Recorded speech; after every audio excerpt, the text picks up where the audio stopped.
Alrighty, so let's get started with the actual code. Okay, so here in Leaflet, we have our little tutorial section here, clicking on tutorials at examples.html. And this first one is the quick start guide. So here they kind of walk you through how to add parts to your HTML in order to make it work. An easy way to just copy this whole thing is to go to where it says see this example standalone, click on that, and then we can go to view page source and just copy this whole HTML. And then we dump that into a document like I've made in my code editor. I've just dumped the whole thing in here, and here it is. And then I loaded this right here into my browser, and it looks just like their little example. You can see it looks exactly the same. So that's getting started with the Leaflet one. Now for Mapbox, we're going to come in and look up display a map. It's going to be in the example section right at the top.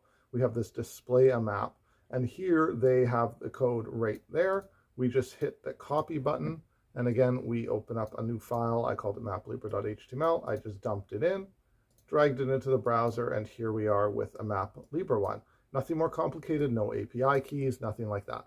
So let's quickly go over the code that's in here. Okay, so if we go to the Leaflet one, we can see, okay, we have our basic HTML. We're used to this, some title stuff. Okay, it's loading some kind of style sheet. We can see that's loaded from a CDN from some remote place, and it's loading the JavaScript. Now you'll notice the JavaScript is loaded up here at the top. That is, it's an option. You can load JavaScript up at the top like this. It depends on how that JavaScript is written. Then there's some other styling that goes on here. There's some HTML and body stuff. There's something about the leaflet container. Now, we don't actually have the leaflet container anywhere in this HTML, so this just looks like this doesn't actually need to be here, like this isn't doing anything, so okay. Then down here we have the map, and the map is given a style width and a height. We don't have to set this here. We could set this in the CSS instead, but that's what's making it be small like that, 600 pixels wide and 400 tall. Okay. Then if we just kind of look through, we are going to be going through and understanding all these different pieces as we go along, but let's just kind of give a high overview. It does something like L dot, and that's going to be standing for leaflet, L dot map, and then map, okay? Then it has set view. These look like coordinates, like a latitude and longitude or longitude and latitude. And then this is a zoom level, which we're going to be talking about. Then there's a thing like a tile layer. This looks like something we talked about where it's like the tile layer, the base map, I said. It's using OpenStreetMaps, which we've mentioned before. And then there's, it adds it to the map. And then there's a few different types of geographies that get added. There's a marker with a pop-up like this. Then there's a circle, obviously right there, that circle. And there's a polygon, which is that shape there. And then there's some stuff with clicking. So actually, let's see what that clicking does. So we have a thing that whenever we click the map, it tells us the latitude and longitude that we clicked it. So that's all in there in this little example. Okay, cool. So that's the leaflet example. Now the MapLibra example is actually a lot simpler. They didn't add any geographies or anything like that. It's just a map. So we have the same kind of thing, opens it up. We have the script up here, the JavaScript CDN, the CSS CDN, some stuff in the style. Here we have, again, a div called map with the ID of map. This time the styling is just done in the CSS. And it's different. They have they don't have width and height. Well, they have width here as 100%, but they didn't put height. Instead, they did this thing, position absolute, top and bottom. So again, with CSS, there's a lot you can learn, but basically what this does is it just tells it to make this div, the top to be at the very top of the page, the bottom to be at the very bottom, and then you say what width, make 100%. Okay, that's one way to make it this full screen width. And then we have this map thing where this is often what we call like initializing, this sort of first thing we do. So this would be initializing, as well as in leaflet. This right here would be initializing. We're initializing the map here. There's some code to do that. We tell it a container, we give it a style. This is basically telling it a base map, the same way that this is saying tile layer. A center, that's going to be a latitude and longitude, or longitude and latitude. And a zoom level, that we're going to talk about more. So, okay, and then it just appears. It just loads and it appears, and we're centered on 0, 0, which is right here. It's a cool little thing that geographers call null island.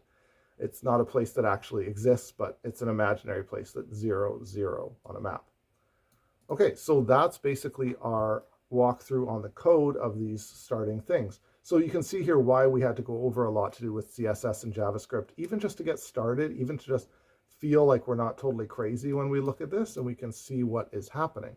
So as we're going to be doing a lot of different things in this in the coming lessons, I want to just look briefly at the documentation of these two libraries so that we get a sense of like how things are laid out. So let's say like in Leaflet, we wanted to learn more about the markers. Okay, we're going to want to go to docs. That's going to be here. And we're going to have to look through this API reference. Okay, you don't really need to worry what API stands for. API is just a term for like kind of how the library works and the different commands you can use and different like functions that exist in it. So marker is right here. Do we see anything else that says marker?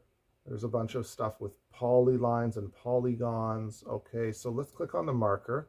So we see a bit of what we had on the map there. So if we wanted to learn, like for instance, how to change the color of the marker, we have it here, L marker add to map.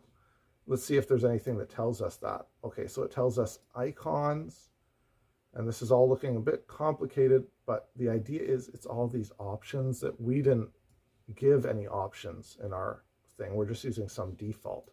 But down here, it doesn't look like there's really anything that we can find to change the color. And that would actually kind of make sense because this marker is like an image. It's not actually just like a dynamic color that is colored, you know, whatever you want. These circles and polygons are colored a certain way, but the marker is just an image. It doesn't really say that anywhere in here, right? So a lot of the times with documentation, we have to kind of mess around with the library and get to know it in addition to learning its options.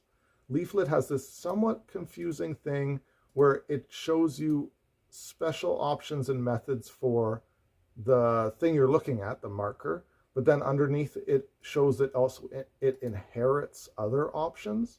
Don't get too caught up in what I'm talking about right now. We're going to be using this documentation, but just so when you're looking at this, you see that like, okay, yeah, there's a lot of these inherited things.